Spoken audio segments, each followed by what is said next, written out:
It is not a leap to claim that there are some women who get upset over trivial matters and cause trouble for guys who are of a good temperament.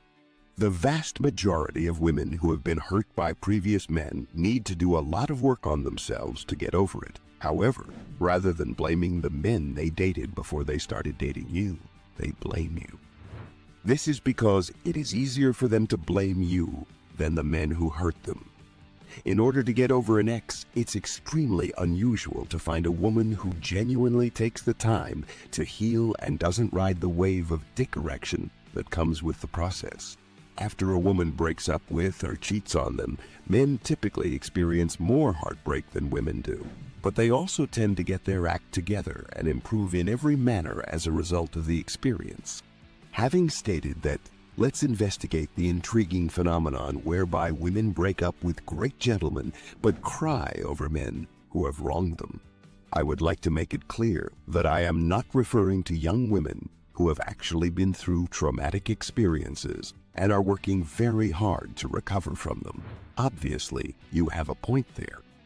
But girls who weep crocodile tears to obtain free emotional support and aren't willing to heal deserve no attention, because women are all independent and strong and don't need anyone for that.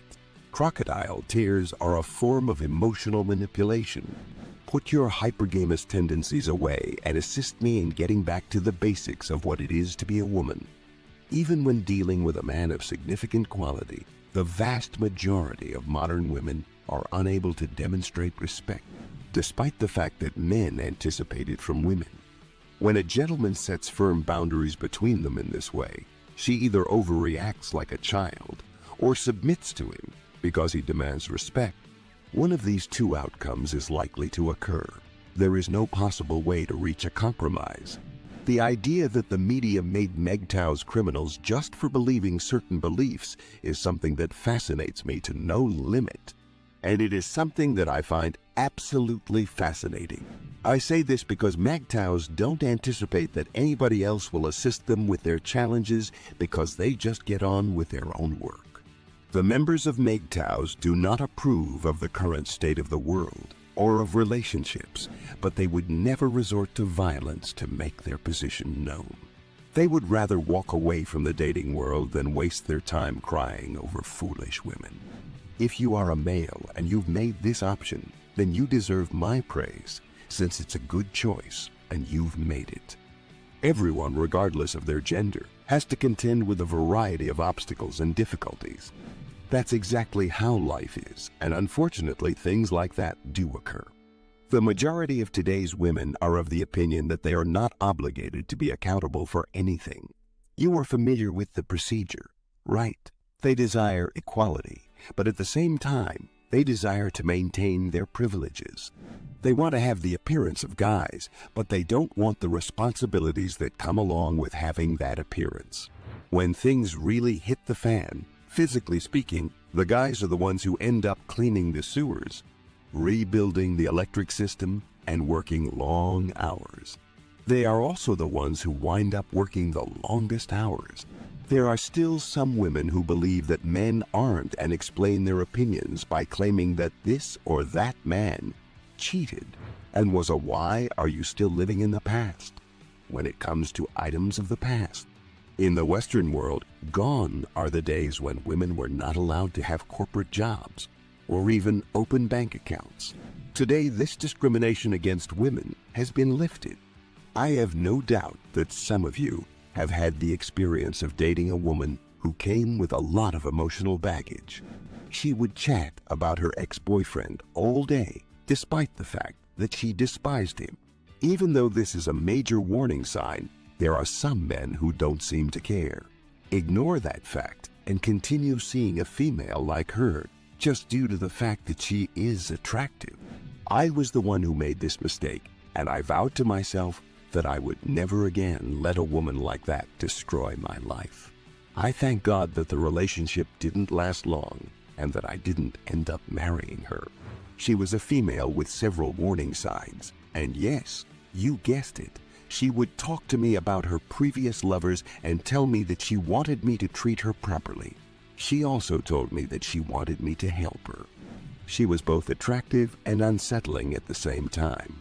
I will be forever grateful to life for removing her from my sphere of influence. She would act like a complete psychopath whenever we were alone in my room, and she would post sexually suggestive photographs on social media. By the way, she possessed a very robust sexual appetite. In addition, she would send me late-night SMs while I was asleep, which would wake me up feeling agitated and anxious the next day. Why does she claim that if she doesn't want to be dumped, she wants me to do it? I was kind to her. I paid attention to what she had to say, and I made her happy. Was there something that I hadn't noticed that I should have? She would beg me not to leave her because she was a liar, a traitor, a drama queen, unstable, etc. But then she would post provocative photographs on Instagram. She would say things like, "I'm a liar, a traitor, a drama queen, unstable, etc."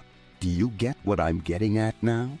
If a woman tells you that her past doesn't matter, you should be skeptical of what she's saying because she probably enjoys finding ways to rationalize the poor choices she made before you came into her life.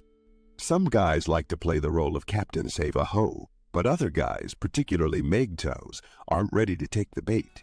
It can be uncomfortable to hear a girl you are seeing or just starting to know cry about her previous boyfriend. Even if every relationship is unique in its own way, it would appear that today's women enjoy having their loyalty betrayed and being mistreated, but they have a strong aversion to males who are respectful toward them. Some women are so bad at picking guys that they begin to believe that all men are the same because they are unable to distinguish between them. As a consequence of this, when a good guy comes along, they have a hard time accepting it, and as a result, they end up going back to the type of person who won't commit to her.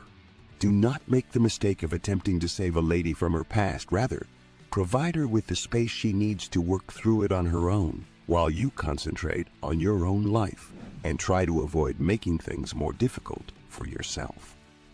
Keep your chins up, guys, and know that I wish you nothing but the very best of luck in anything that you set your mind to do. At this point, the next move depends entirely on you to take. What kinds of concepts do you have in your head? If you get the sense that these women do not put forth the effort to better themselves, what gives you the basis for making that assumption? Have you ever been in a relationship with a woman who was similar to this? Or have you ever met a woman who was similar to this? If so, feel free to share your story with the community. Leave your thoughts in the comment section below and subscribe so you don't miss any new videos. Leave a comment and share it. See you in the next video, guys.